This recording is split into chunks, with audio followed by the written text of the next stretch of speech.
অর্থ বাণিজ্যের নানা দিক নিয়ে আমাদের আয়োজন বিজনেস 9। আলোচনা করবে স্থানীয়, জাতীয় থেকে আন্তর্জাতিক অর্থনীতির হালচাল, জানাবো অর্থনীতির চ্যালেঞ্জ ও সম্ভাবনার গল্প। সঙ্গে থাকছে ব্যাংক, শেয়ার বাজার সহ অর্থ বাণিজ্যের চতুর্দিকের খবর। এ নিয়ে আপনাদের সঙ্গে আছি আমি শাহিনুল ইসলাম সাগর। একীভূত হওয়ায় প্রক্রিয়ায় থাকা 5 ইসলামী ব্যাংকের শেয়ার দর নতুন করে বাড়ছে। সর্বশেষ 4 কর্মদিবসে ঢাকা স্টক এক্সচেঞ্জের ব্যাংকগুলোর শেয়ার দর বেড়েছে সর্বনিম্ন 36% থেকে 47% পর্যন্ত। বিতর্কিত ব্যবসায়ী এস আলম ও নজরুল ইসলাম মজুমদারের নিয়ন্ত্রণ মুক্ত করতে সরকার ব্যাংক রেগুলেশন অর্ডিন্যান্স 2025 জারি করে ব্যাংকগুলোকে একীভূত করতে বিশেষ বিধান করেছে। এরই মধ্যে কেন্দ্রীয় ব্যাংক তা কার্যকরের উদ্যোগ নিয়েছে। একীভূত হওয়ার পর এগুলো মালিকানা যাবে সরকারের কাছে। এজন্য 20,000 কোটি টাকা দেওয়ার সিদ্ধান্ত নিয়েছে সরকার। ব্যাংক রেগুলেশন অর্ডিন্যান্স অনুযায়ী এসব ব্যাংকের আমানতকারীদের স্বার্থ দেখা হবে, কিছুই পাবেন না শেয়ার হোল্ডাররা। চাকরিবিধি লঙ্ঘনের অভিযোগে আরও 200 জন কর্মীকে ছাঁটাই করেছে ইসলামী ব্যাংক।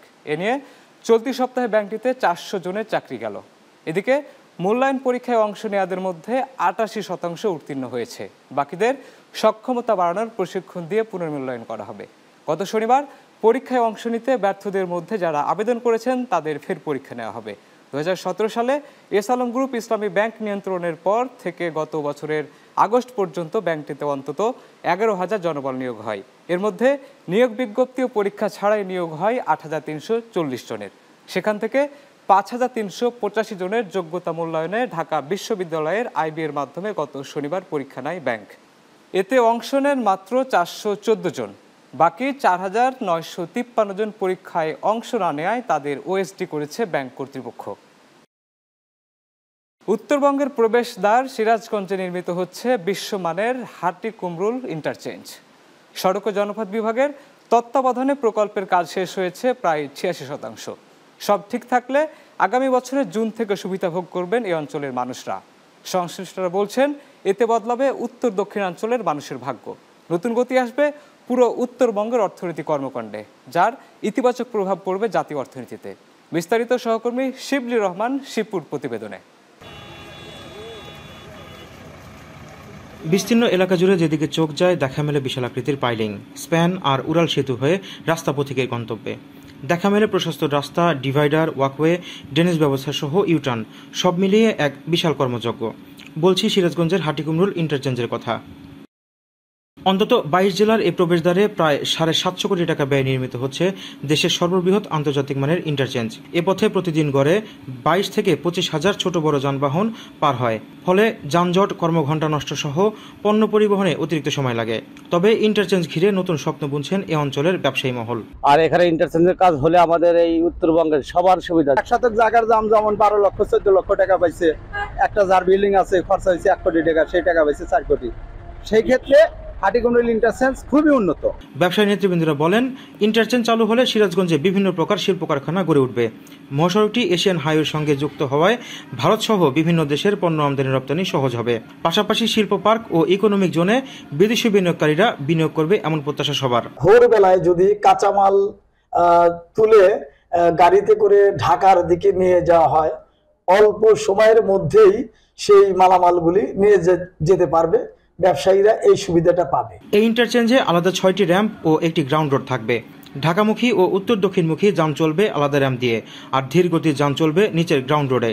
প্রকল্পটির কাজ আগামী মার্চে শেষ হতে পারে। তবে প্রকল্প পরিচালক জানান, নির্দিষ্ট সময়ের আগেই খুলে দেওয়া হবে ইন্টারচেঞ্জ। আমাদের সময় আছে 2026-এর ডিসেম্বর পর্যন্ত। আশা করছি যে তার আগেই আমরা পুরো কাজটা শেষ করে দেব। স্থানীয়দের প্রত্যাশা, এতে বদলে যাবে উত্তর ও দক্ষিণাঞ্চলের যোগাযোগ ব্যবস্থা, কর্মসংস্থান তৈরি সহ বাড়বে নতুন শিল্প কারখানা। শিবলি রহমান শিপু, চ্যানেল 9, সিরাজগঞ্জ। বছর ঘুরে সোনালী আঁশ, পাট আবাদের উৎপাদন খরচ বাড়ছে। তবে বাম্পার ফলনেও বাজারে বাড়ছে না কাঙ্ক্ষিত দর। পাট চাষিদের অভিযোগ, পাটের উৎপাদন খরচ বাড়লেও ন্যায্য মূল্য পাচ্ছেন না তারা।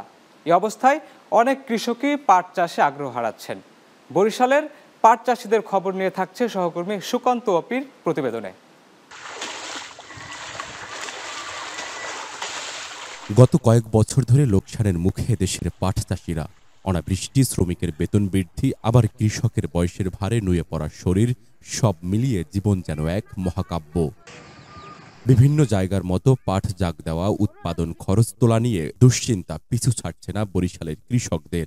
এর সঙ্গে রপ্তানি বাজারের অনিশ্চয়তা নতুন করে দুশ্চিন্তা যোগ করেছে ব্যবসায়ীদের। পাট চাষি একটা লেবারের বেতন 800 টাকা, পাট কাটনে একটু মিনিয়াত বেশি, যেভাবে কাটি, কিন্তু বেচবার সময় ইয়ে দর দেহি 2000, পাইকাররা ইয়ে 1800, 1600, 1700। এদিকে অনেকের পাট চাষ যেখানে বেঁচে থাকার একমাত্র উপায়, সেই পথকে একটু সহজ করার বারবার দাবি তুলছেন সরকারি সহযোগিতা।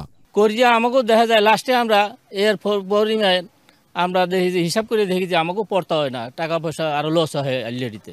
এসবে কৃষকের হতাশা যেন জীবনের অবিচ্ছেদ্য অংশ হয়ে দাঁড়িয়েছে। ফলে এ অঞ্চলের একসময় ব্যাপক পাট চাষ হলেও নানা সংকটে প্রতি বছর চাষে মনোযোগ কমাচ্ছেন কৃষকরা।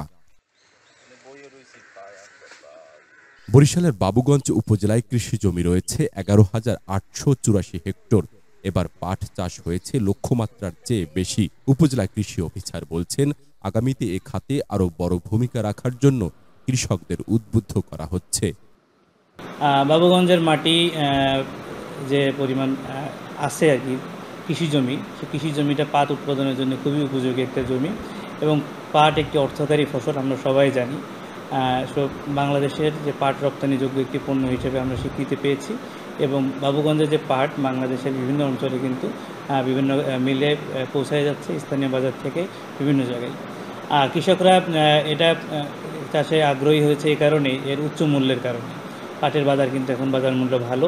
তারা বলছেন তাদের এই পরিস্থিতিতে জীবনযাত্রা ও আয় রোজগারের উপর অনেক বড় প্রভাব পড়েছে। আশা করেন যদি দ্রুত এই সমস্যার সমাধান করা হয় তবে আবারও ফিরবে এই সোনালী পাট। বাবুগঞ্জ থেকে সুকান্ত ওপি, চ্যানেল 9। বিশ্বের দ্বিতীয় বৃহত্তম পাম অয়েল উৎপাদনকারী দেশ মালয়েশিয়ায় পাম অয়েলের মজুত কমার পূর্বাভাস, যা চলতি বছরের শেষ নাগাদ প্রায় 17 লাখ টনে নেমে আসতে পারে। মৌসুমে উৎপাদন হ্রাসের পাশাপাশি উৎসব মৌসুমে রপ্তানি বাড়ায় মজুত কমার এই প্রবণতা দেখা যাবে বলে জানিয়েছে দেশটির শিল্প নিয়ন্ত্রণ সংস্থা মালয়েশিয়ান পাম অয়েল বোর্ড। তবে সয়াবিন তেলের দরপতনের কারণে ভারত সহ প্রধান ক্রেতা দেশগুলো সয়াবিন তেল আমদানির দিকে ঝুঁকেছে।